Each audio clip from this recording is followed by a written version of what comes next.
Well, we're continuing our look at the 4 rules of communication. We started this last week looking at this concept. Now, the 4 rules of communication has been a part of biblical counseling for a long time.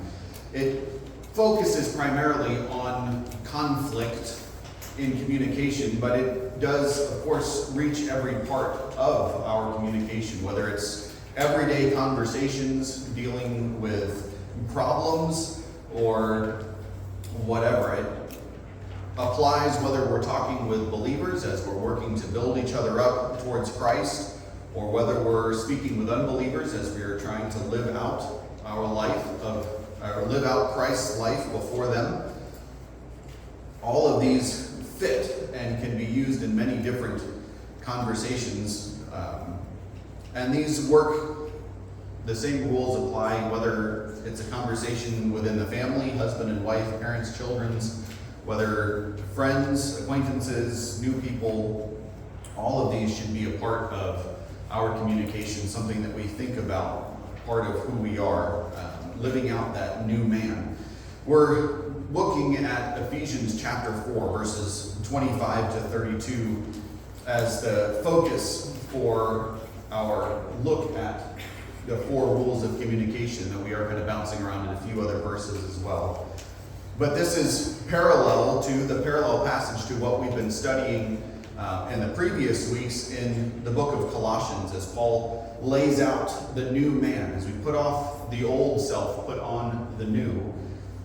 In Ephesians here, he is relaying that same principle and spending more time detailing what that looks like than what we spent in Colossians, but it's the same idea. This is the speech of the new man, the type of conversation that dominates that of the new man in Christ, how we are to speak to one another as we live out Christ's life. So we're going to read through the passage again as we remind ourselves of this section. Starting in verse 25. Paul says, "Therefore, laying aside falsehood, speak truth, each one of you with his neighbor. For we are members of one another. Be angry, and yet do not sin. Do not let the sun go down on your anger. And do not give the devil an opportunity. He who steals must steal no longer, but rather he must labor, performing with his own hands what is good, so that he will have something to share with the one who has need. Let no unwholesome word proceed from your mouth, but only such a word as is good for edification, according to the need of the moment, so that it will give grace to those who hear. Do not grieve the Holy Spirit of God, by whom you were sealed for the day of redemption. Let all bitterness and wrath and anger and clamor and slander be put away from you, along with all malice. Be kind to one another, tender-hearted, forgiving each other, just as God in Christ has forgiven you." So last week we looked at the first of the 4 rules of communication, but let's just remind ourselves quickly here what those 4 rules are. Be honest, looking as we did last week at verse 25, laying aside falsehood, speak truth with one another. And in order to do that, we need first to speak to one another. We can't just remain silent. There are times to remain silent, but usually the problems come because there's a failure to speak about the issue. Speak truth.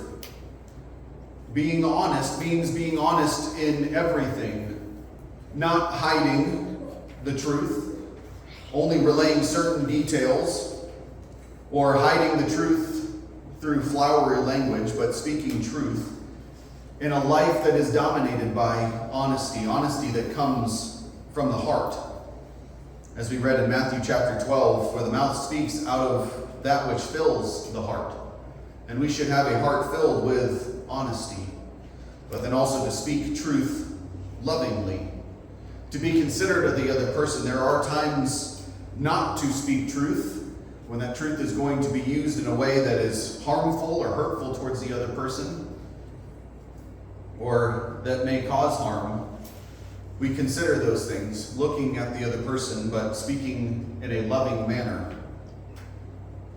That was our first rule in communication, being honest in our speech. This morning we're going to look at the idea of keep current, staying on topic. And the last two, attack problems, not people, and act, don't react. Now, there are many overlaps in each of these rules, and we'll kind of see some of that as we continue on.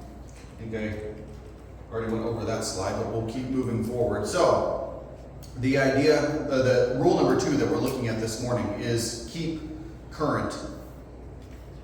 It begins with this idea in verse 26 of being angry, but not letting it lead to sin. That we need to solve the day's problems. And we're going to look as well at what failure to do that ends up bringing. But why do we need to keep current? What's the main focus of this rule, of rule number 2? Well, the conversation that we are having, especially as it comes to dealing with problems between people, needs to remain on point. Too often people like to move to different areas, different conversations, different topics, dance around the real problem. It's another way of not being honest. Or they might bring up past events, dwelling on past sins, past problems, as a way to, and using it as a cudgel against the other person, or they may try to leave things out altogether, remaining silent, hoping that things will just go away, rather than dealing with them in the moment as they should. That's the idea of keeping current. Deal with the problem at hand and keep it in focus throughout the conversation. So he begins in verse 26, this rule, with be angry and yet do not sin. Now, at first glance, this may be somewhat confusing, and there is quite a bit of conversation about this section, about this statement in and of itself. In fact, there are 2 commands, both be angry and do not sin are commands, they're imperatives. So how do we understand the command, be angry? Isn't that something we should avoid? Why would Paul make this command? Well, I'm not going to go into all of the discussion about it. We'd be here for far too long. I'm going to give you my understanding of this, and we can talk more about it in discussion time if you have questions. I believe Paul is laying out not so much a command, but a recognition. Recognize that you will become angry. As you deal with people, you will become angry. It's there. It happens. If you've ever dealt with people, you know that that's the truth, especially if you're a parent. Anger comes as our expectations aren't met, as our desires aren't met, as people rub us the wrong way, whether they do it intentionally or not. Anger comes, and Paul recognizes this truth. Anger is an emotion, and emotions are a reaction.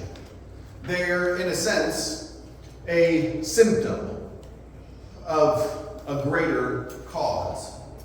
Anger is an emotion, and emotions are a response based on those stimuli and what comes from the heart. I use this chart here regularly in counseling. This is what we call the Y chart. And there's usually a little bit more to it. I simplified it for our purpose this morning.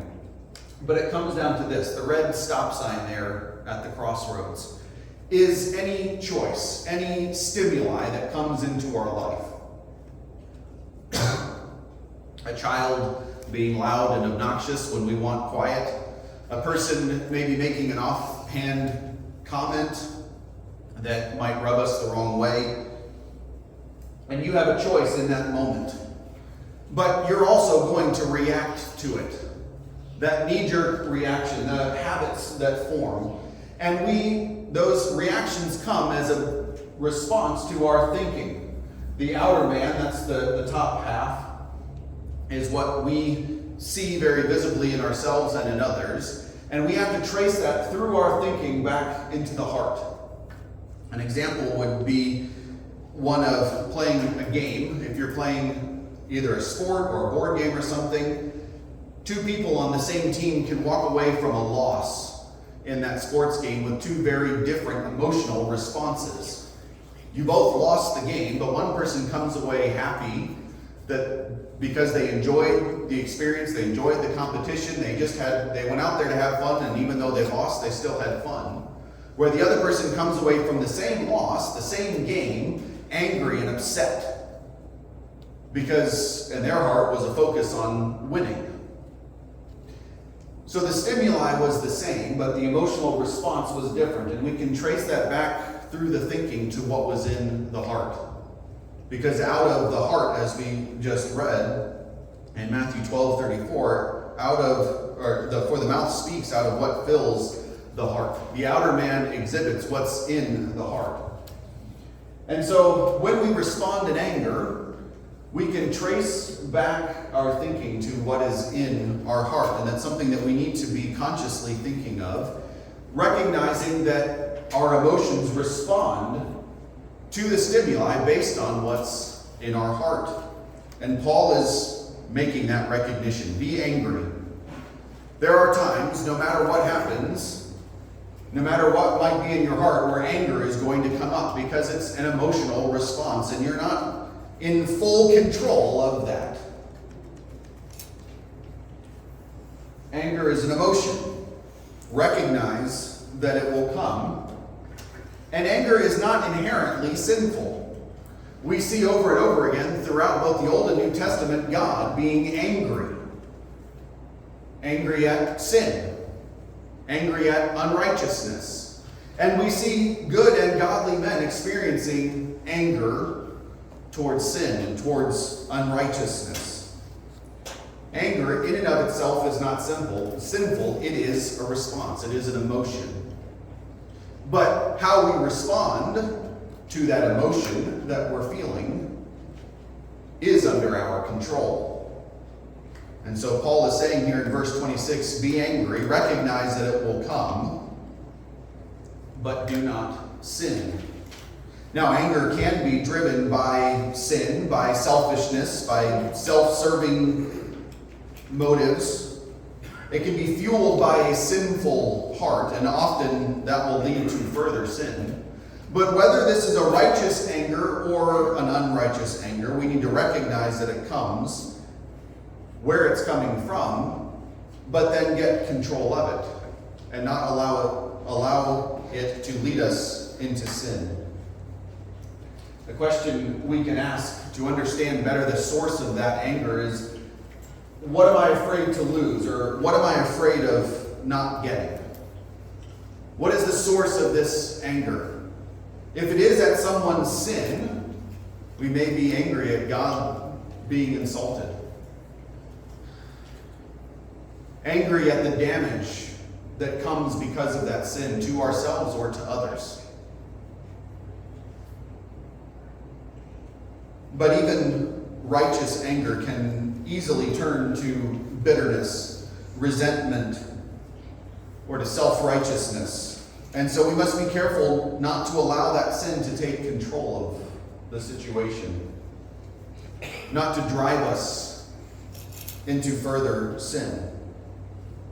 Anger comes, it will always come, and so the command here, I believe, is a recognition. Be angry, but don't allow it to lead to further sin. When it comes to communication, this, going back to what we talked about briefly last week, can help us in seeing those different responses. I mentioned Ken Sande's Peacemakers, a great resource if you've not read through it. But he has this little chart here where he has the peacemaking responses dealing with the sin, dealing with the problem if it's an interpersonal relationship, and the right way to deal with those. It includes communication, reconciliation, working through those issues. And then he has on either side of that slippery slope, either the peace-breaking responses or peace-faking responses. As it comes to anger, dealing in the moment with someone's sin, whether it's towards us or just in general, as we're dealing with the issue of conversation, those peace-breaking turn into violent responses, yelling, maybe getting to the point of physical violence.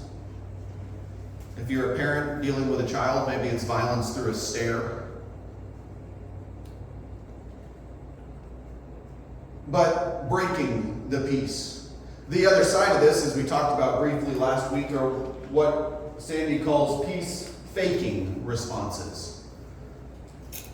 Denial, keeping silent, withdrawing from the situation, retreating, refusing to talk, refusing to deal with it. As we looked at last week, we are commanded to speak, not to yell, not to remain silent, but to speak. And we recognize in keeping current that our anger has come because of whatever reason, and we need to speak, but we need to do so in a way that doesn't break the peace and doesn't fake the peace. Don't allow the anger in the moment to turn to further sin by responding in violence or by withdrawing from the situation, hoping that it will just go away. Both of these are sinful responses. And then Paul makes the next statement in verse 26. Do not let the sun go down on your anger. You need to solve the day's problems today. Don't let the sun go down on your anger. Now, I don't actually believe this is meant to be taken directly literal, in the sense of don't let the sun go down on your anger. You have to get it dealt with before the sun dips below the horizon. Somebody made the comment, though I couldn't remember exactly who, never going to bed angry often just leads to two tired and angry people. Sometimes, especially when it's, 8 o'clock at night when the fight begins, and you've only got 15 minutes to get it concluded, it's never going to happen before the sun actually sets. This wasn't, I don't believe, a literal command, but rather a command to solve the day's problems in a timely manner. Solve the day's problems in a timely manner. It may mean taking a few minutes or an hour to calm down, to walk away from the situation so that your anger doesn't take control and lead you into further sin. That may mean coming back the next day. Yes, go to bed angry. It's not the best scenario. I would encourage against it as much as possible, because it usually leads to a bad night's sleep. But if the fight happens right before bed and you're unable to come to any sort of conclusion, go to sleep. Rest. Come back to the conversation the next morning, ready to have an actual conversation, ready to speak rather than to descend into yelling and arguing, to be defensive and angry in a conversation. Again, the focus of this statement is not a literal get it done quickly, but rather do it in a timely manner. It may mean setting up or using specific tools in communication. Again, in counseling, I often use the tool known as the meeting table to help couples or families who are struggling in communication. if it's a particularly angry or grumpy person who struggles in the moment to deal with a conflict, then having the meeting table is a very useful thing. And that would be a set, established time for the family or the couple to come together daily, if need be, or weekly, where people are ready to discuss the problems that may have happened during the week, or the issues that need to be dealt with, or the plans for the day or for the week. It helps people come with the right mindset, being ready to have that discussion, not to come in grumpy or angry, but ready to have a conversation, to speak with one another. There are other tools that may be needed in helping to control that anger if it is a part of your life, a difficult thing to live with. But utilize those tools and then come back in a timely manner. The idea is not to push it further along so as not to have to deal with it at all, but rather simply to give time and then come back. To be able to think critically while you're dealing with the problem at hand. To see where our own sin is affecting our thoughts about the issue. To ask God for forgiveness and helping to forgive, and then work through the problem. Pushing it down the road only creates further issues. Whether that's through suppression, just holding it in and not wanting to talk about it, or just erupting in anger every time it comes up and hoping that eventually the other person will forget about it and you can move on. Because that's a failure to solve the day's problems. And that leads to greater problems down the line. First, failure to solve the day's problems means that you're guilty of sin. The command here is very clear, even if not taken literally. The idea is solve the day's problems as quickly as possible. And to either through peace breaking or peace faking push the problem down the line or hope that it doesn't have to get dealt with is sinful. God has called us to resolve our issues in the moment as quickly as possible. To have the conversation that needs to be had. To deal with it in a loving and honest way. This is a clear command. Now the question is, why? Why would we be commanded to deal with it in a timely manner? Well, because failing to do so often opens the way to resentment and hatred. To press those issues down, to hide them, as is often the case, simply allows the anger that's there to keep burning. Trying to hide it, trying to deny it, peace faking, in the end, just hurts both people involved. That momentary anger, even if hidden well, has a way of festering, like coals hidden under the ash.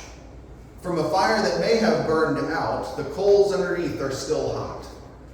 And it only takes a little bit of kindling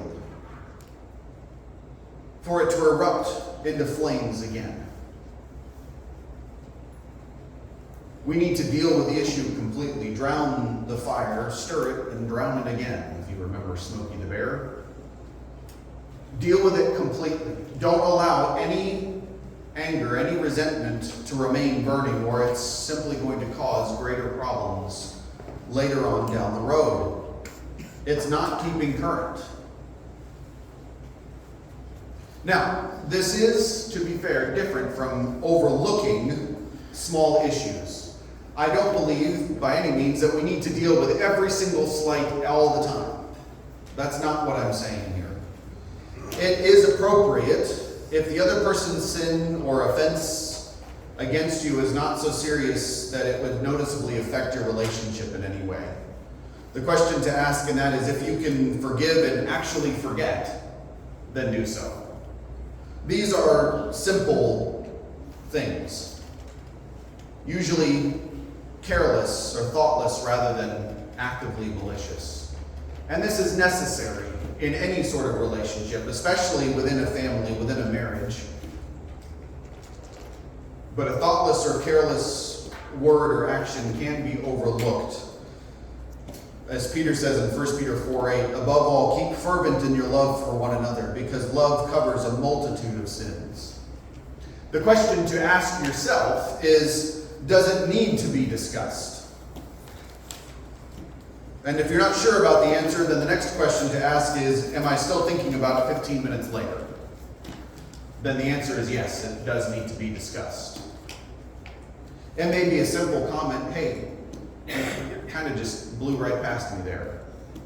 Hey, you interrupted me while I was trying to explain something. It may be simple, but you can't overlook those little things as long as there's nothing there to fester. Or it may be appropriate if it's your fault, or your fault in the manner outweighs the other person's, in which you should devote your attention to the changes you need to make, or asking for forgiveness for your sin, rather than bringing up the other person's. There are times to overlook little things, but for the most part, you need to make sure that there is no smoldering anger underneath. Keep current. Deal with the situation, deal with the problem, deal with the conflict in the moment, so that it doesn't have time to grow into something more difficult. Again, why? Because failing to keep current, to deal with the issues in the moment, is only going to create greater problems down the line.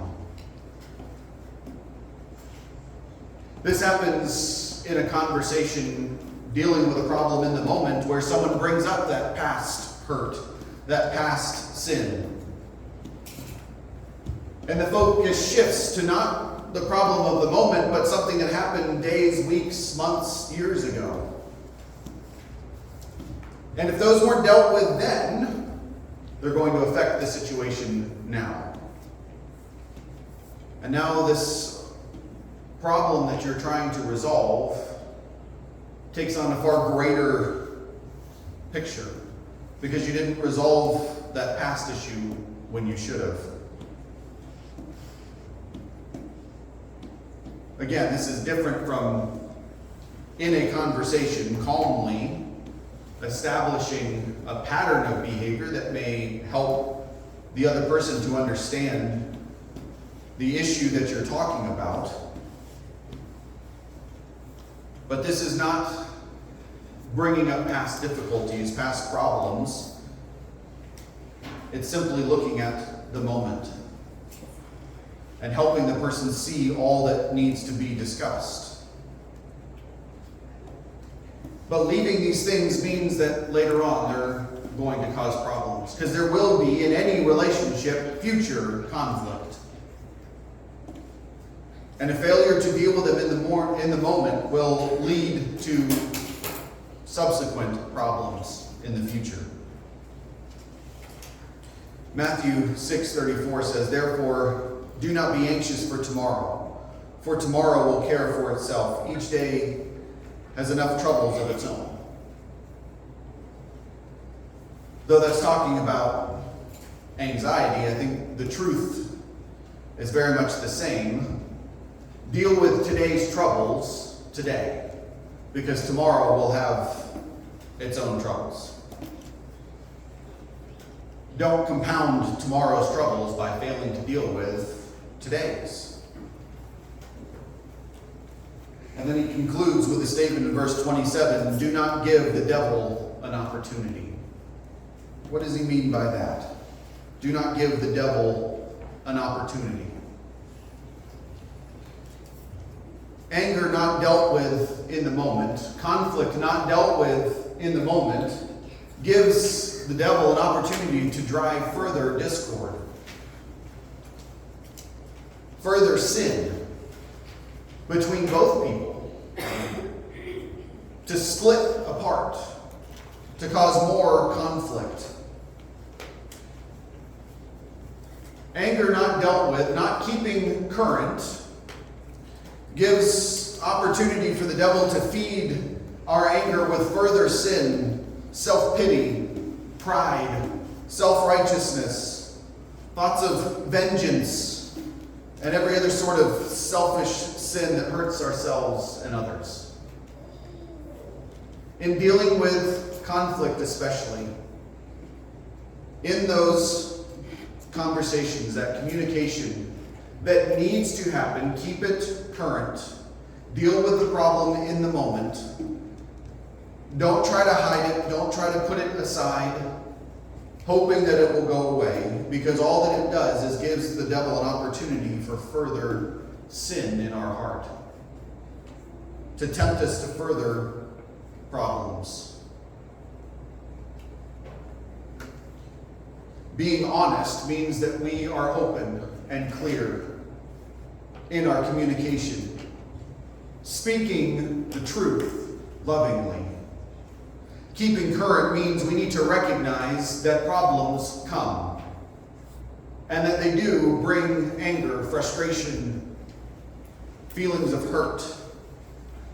Be angry, but do not sin.